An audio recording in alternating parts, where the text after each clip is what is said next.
Good morning, Genesee, or good afternoon, Genesee County. This is our latest edition of Genesee Connects. Today, we're going to have a discussion with the good people over at Independent Living of Genesee Region. Today, we have Ray Frank, who's their executive director, along with Dom Johnson and Kristen Lazzaroni, who have some specific content that they work with and some information they want to deliver. As we've been doing the last 3 or 4 weeks, we seek out county government and agencies within the county that deliver services during this time period still, and this is no exception. We have some great staff and individuals here from Independent Living that are going to touch on all the great services that they're still delivering during this pandemic, albeit maybe in a little bit different way. So first, leading the way is going to be Ray. Thank you, Matt. Thank you for having us on. We are really grateful for the opportunity to get the word out about our services, and we want the community to know that we're here for them. The mission of Independent Living is to assist anyone with a disability. There's no age requirement, and all of our services are free of charge.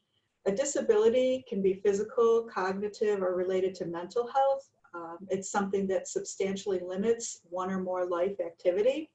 So there are a lot of people experiencing panic and anxiety right now, and we can assist when a disability is temporary or permanent. We have a staff of 18 people. Our essential workers are in the office, and the rest of our team is working from their homes. Our hours are 8:30 to 5, Monday through Friday.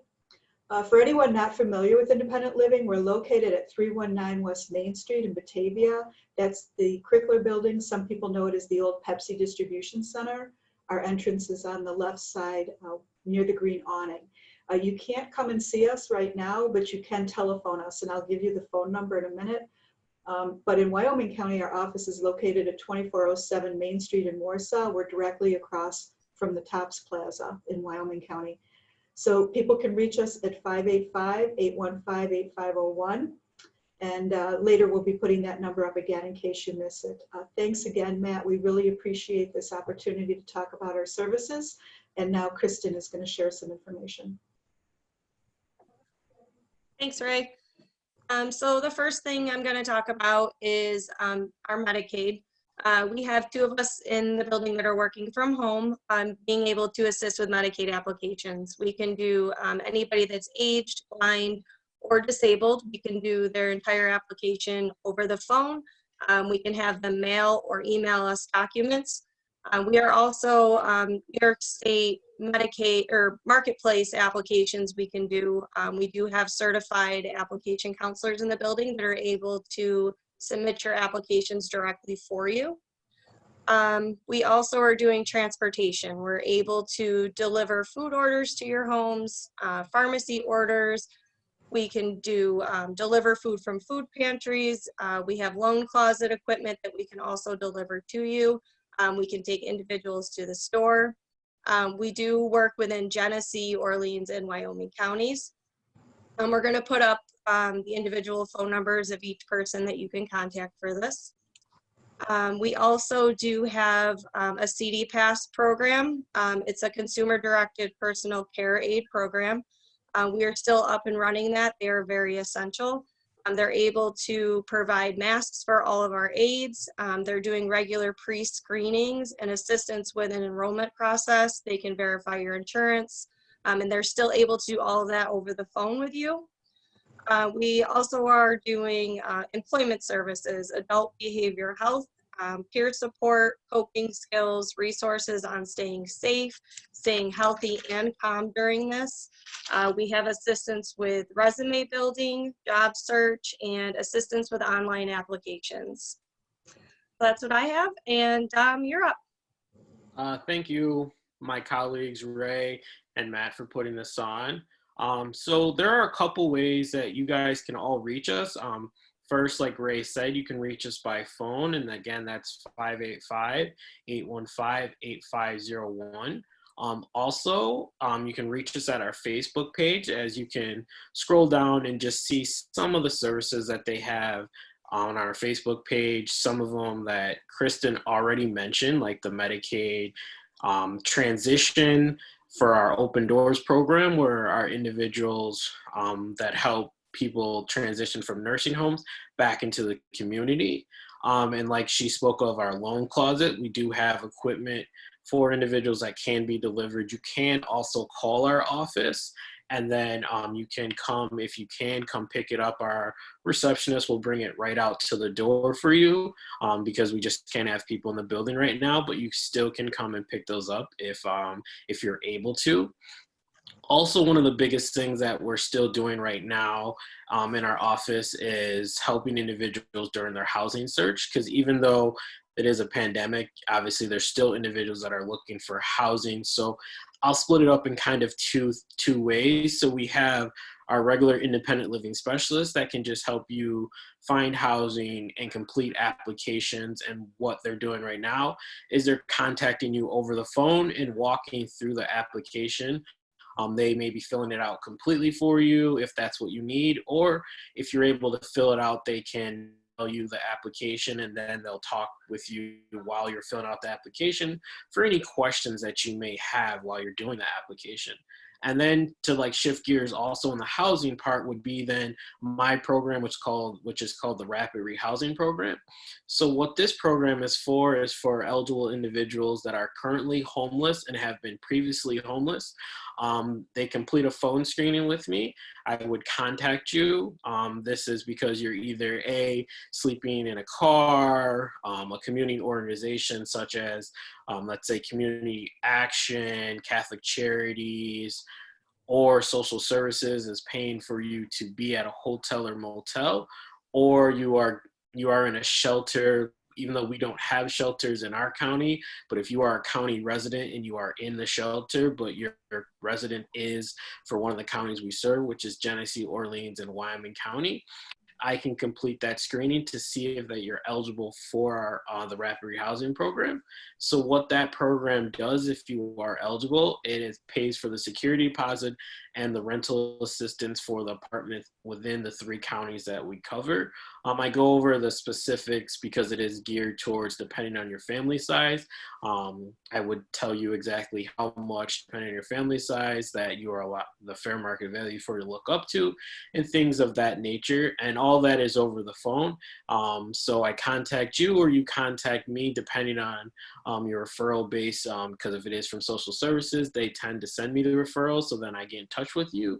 Or, if you're one of the community organizations is paying, they may have you reach out to me. So I'm also going to provide my work cell number, because even though on the page it does have the contact numbers, that is to my extension at my desk, and I will get those voicemails and return all those calls. Just in case you want to call my work cell, since I am working remotely, that number is 716-235-0934. And I just ask anybody that contacts me if you also leave your name when you contact, just because everything is over the phone right now. So a lot of times I may be on the phone, so I will have to call you back if that's the case. And if you have any questions about any of our other services, all you have to do is just give one of us a call and we will fully explain anything to you. Great, I appreciate that, Dom. This could be anyone that wants to answer, has there been any particular specific challenges with the coronavirus that have been impacting your clientele more than anything else? Is there anything, any tips or any, again, specific challenges that your clientele have been having a harder time? I know that in prior talks that I've had with some individuals with mental health or with Chicasa or with any other service sector agencies, that they've seen a certain sector, a certain area, and with your clientele, is there been any other challenges that you see with them? Yeah, this is Ray again, Matt. One of the things that we needed to do was to make sure that people in the homes who have aides coming in were able to give them protective gear. So we delivered masks directly to the homes. We used our transportation department, and we did that for all of our consumers, about 160 people. And if they had more than one aide, they received a supply of masks so that they would be able to give them out to the people that were taking care of them. That's great. We've seen a lot of people needing food. That's one of the things that we're trying to make sure our transportation system does. They've gone through the line at Salvation Army and been able to deliver the food pantry items directly to people's homes. That's great. Is there any tips that you would have for somebody that you know, you're speaking directly to clientele that may be watching this, but in addition to friends or family or to other people that may utilize or should utilize the services that you provide, is there anything out there, any tips or anything that they should be looking out for? Is there any should they be checking on, obviously with masking and with taking all the appropriate precautions, looking in on neighbors, looking in on friends that may be something that somebody that would utilize your services? Is there any tips for not only your clientele that you provide these great services for, but maybe to the general public that they can assist a little bit? Right. We really think that at this time, people need to reach out to their neighbors and check on each other, not let anybody fall through the cracks. Kristen or Don, any ideas there?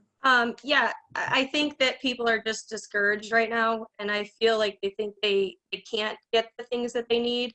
I know on my side, working with Medicaid, the nursing homes have been very difficult. It's hard to, normally we would be face to face with these people. They're hard to do over the phone. It's hard to get documents, but it's just to let them know we will figure it out. Medicaid's a little more lenient right now with documents, so if we can't get them, we can't get them.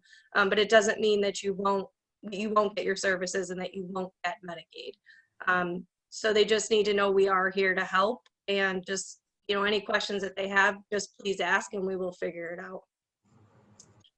I think the biggest thing is just letting the public know that we're here.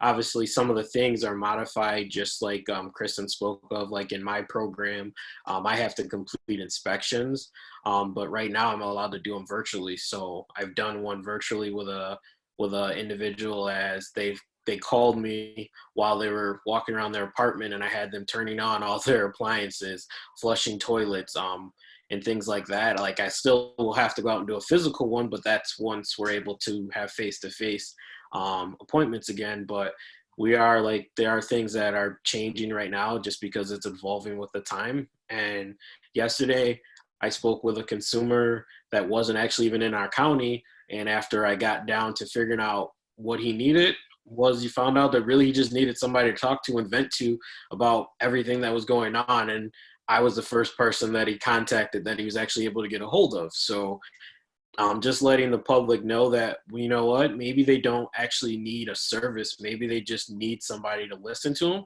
And that's what we're here for, because we're all facing our own different struggles with this, and they can reach out to us to just listen or to take our advice, or, you know, just call in for whatever the reason may be. So that would probably be the biggest thing.